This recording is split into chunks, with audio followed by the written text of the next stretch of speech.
혼인 첫날 밤, 12살 소녀가 1살 어린 신랑과 마주 앉았습니다.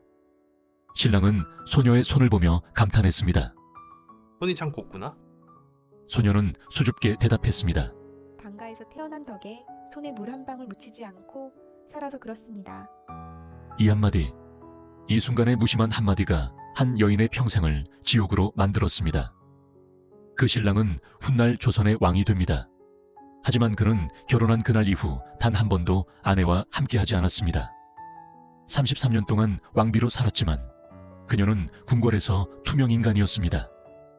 환갑잔치도 금지당했고 죽는 날에도 남편은 다른 곳으로 문상을 갔습니다. 오늘은 조선 역사상 가장 비극적인 왕비 정성왕후의 이야기입니다. 1704년 12살 소녀 서씨가 왕실로 시집을 갑니다. 신랑은 숙종의 넷째 아들 연인군, 나이는 11살이었습니다. 명문가의 딸과 왕자의 혼인, 모두가 축복했습니다. 서씨는 달성부원군 서종제의 딸로 태어나 아무 부족함 없이 자랐습니다. 글을 읽고 예법을 익히고 양반 교수로서 갖춰야 할 모든 것을 배우며 성장했습니다. 그녀는 알지 못했습니다. 자신이 시집가는 그 왕자가 평생 가슴에 깊은 상처를 안고 사는 아이라는 것을, 그 상처가 자신의 인생까지 집어삼킬 것이라는 것을. 혼인 첫날 밤, 연인군이 신부의 손을 보고 말했습니다. 손이 참 곱구나. 서씨는 겸손하게 대답했습니다. 양반집에서 태어난 덕에 손에 물 한 방울 묻히지 않고 살아서 그렇습니다. 그 순간 연인군의 얼굴이 굳어졌습니다. 연인군의 어머니 숙빈 최 씨는 출신이 미천했습니다. 궁중에서 물을 길어오는 일을 담당한 하급 궁녀 무술이 출신이었습니다. 어린 시절 온갖 고생을 하며 자란 탓에 손마디는 굵고 거칠었습니다. 서씨의 말은 단순한 겸손 그 이상도 이하도 아니었습니다. 하지만 연인군은 달랐습니다. 그는 그 말을 자신의 어머니를 모욕하는 것으로 받아들였습니다. 손에 물 한 방울 묻히지 않았다는 말이 당신 어머니처럼 천하게 일하지 않았다는 뜻으로 들렸던 것입니다.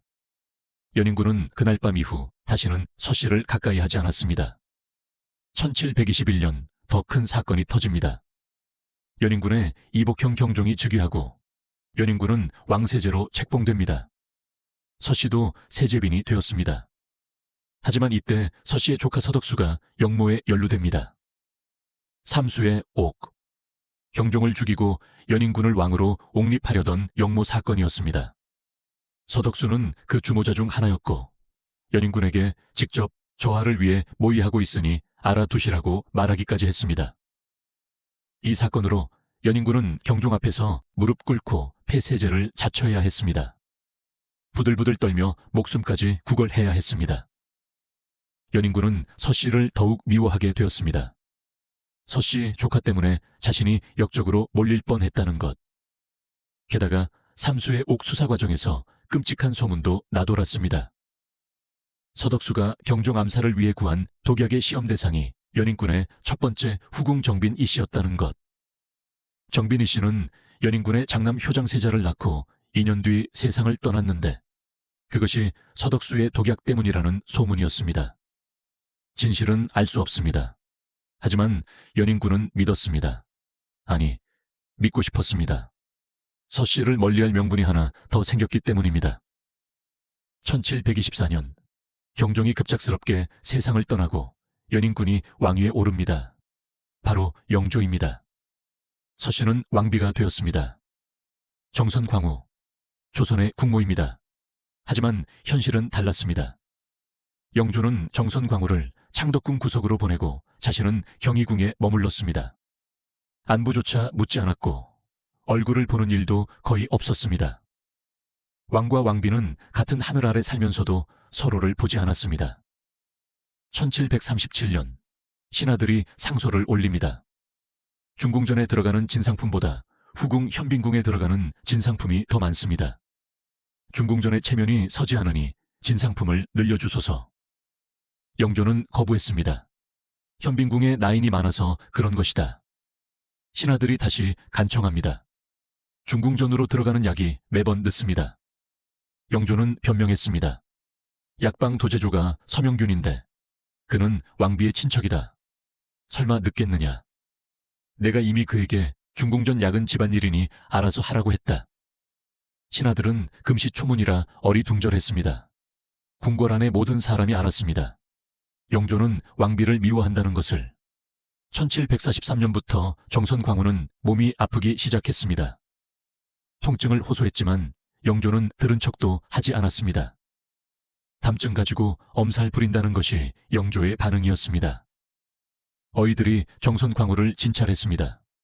하지만 영조에게 직접 보고할 엄두를 내지 못했습니다. 한 의관은 내관에게 이렇게 말했습니다.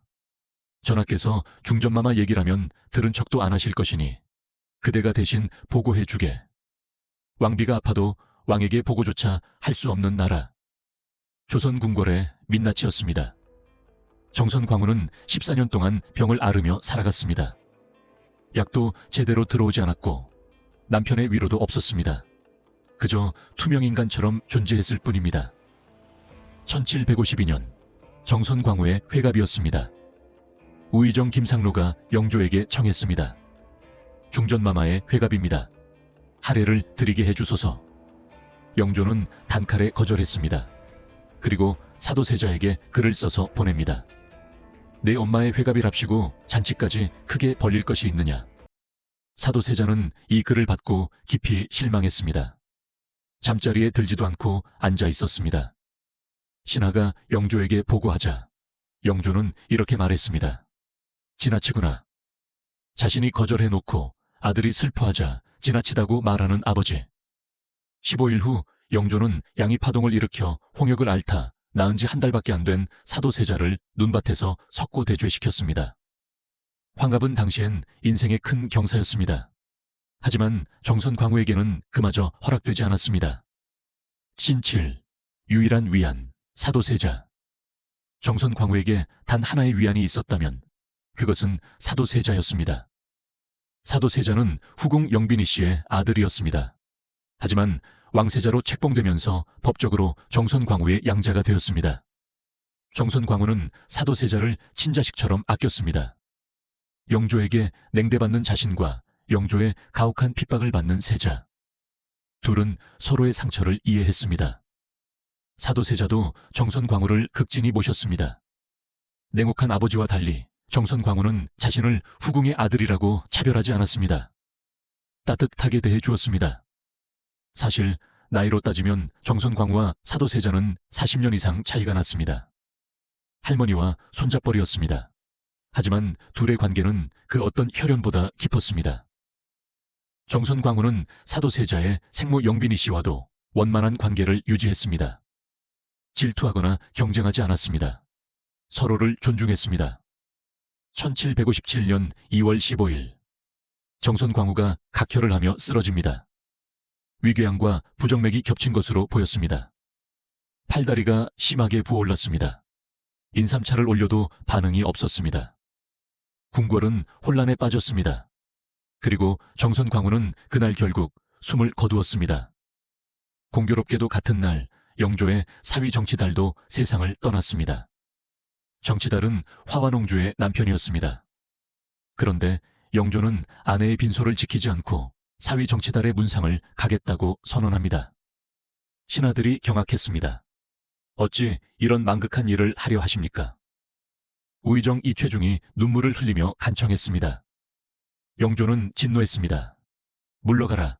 이최중이 버텼습니다. 신은 청을 이루지 못하면 물러갈 수 없습니다. 영조는 이최중의 관직을 파면시켰습니다. 그리고 국문을 닫고 강제로 문상을 떠났습니다. 대간과 홍문관 신하들이 막아섰습니다. 영조는 그들도 모두 파면시켰습니다. 심지어 귀양을 보내려고까지 했습니다. 죽은 아내보다 사위의 죽음이 더 중요한 남편. 궁중 예법도 인간의 도리도 저버린 행동이었습니다. 정선광후의 빈소엔 영조가 아닌 사도세자가 달려왔습니다. 밖에서 엎드려 통곡했습니다. 소자가 왔사옵니다. 눈물이 멈추지 않았습니다. 자신을 친자식처럼 아껴주던 사람, 그 사람이 떠났습니다. 영조는 뒤늦게 도착했습니다. 그리고 통곡하는 사도세자를 보며 꾸짖었습니다. 내 옷 꼬락서니가 그게 뭐냐? 아들의 슬픔조차 인정하지 않는 아버지였습니다. 정선광후가 세상을 떠난 지 한 달 후 1757년 3월 26일 영조의 어머니이자 사도세자의 할머니인 대왕대비 인원왕후마저 세상을 떠납니다. 사도세자를 아껴주던 두 여인이 모두 사라졌습니다. 이제 사도세자에게 남은 것은 냉혹한 아버지 영조뿐이었습니다. 완충장치가 완전히 사라진 부자의 관계는 파국으로 치달았고 5년 후인 1762년 사도세자는 뒤주 속에서 죽음을 맞이합니다. 1762년 이모화변이 발생했을 당시 영조와 사도세자가 마지막으로 찾은 장소는 창경궁 휘령전이었습니다. 바로 정선광후의 위패가 있는 곳이었습니다. 영조와 사도세자는 위패 앞에서 함께 절을 올렸습니다. 그런데 그 직후 갑자기 영조가 신하들을 향해 외쳤습니다. 여러 신하들 역시 신의 말을 들었는가? 정성왕후가 정령하게 나에게 일렀다. 별난이 호흡지간 사이에 달려있다고. 영조는 사도세자가 변란을 일으키려 한다는 것을 주장하기 위해 이 같은 주장을 했던 것입니다. 영조는 이렇게 죽은 아내의 이름을 들먹이며 궁을 봉쇄했습니다. 그리고 사도세자를 처단하게 됩니다. 사도세자의 폐세자를 명하는 방효문에도 영조는 이렇게 썼습니다. 영빈이 씨와 더불어 5년 전에 사망한 정선광후의 귀신이 내게 요청했다. 죽은 지 5년이 지난 정선광후. 그녀는 죽어서도 남편에게 이용당했습니다. 자신이 그토록 아꼈던 양아들을 죽이는 명분으로. 정선광후는 죽어서도 그 모든 과정을 지켜봐야 했습니다. 사도세자가 폐세자 되는 것도, 뒤주에 갇혀 죽는 것도 모두 자신의 위패가 있는 휘령전 앞마당에서 벌어졌습니다. 정선광후는 33년 동안 왕비로 살았습니다. 조선 역사상 가장 오래 재위한 왕비였습니다.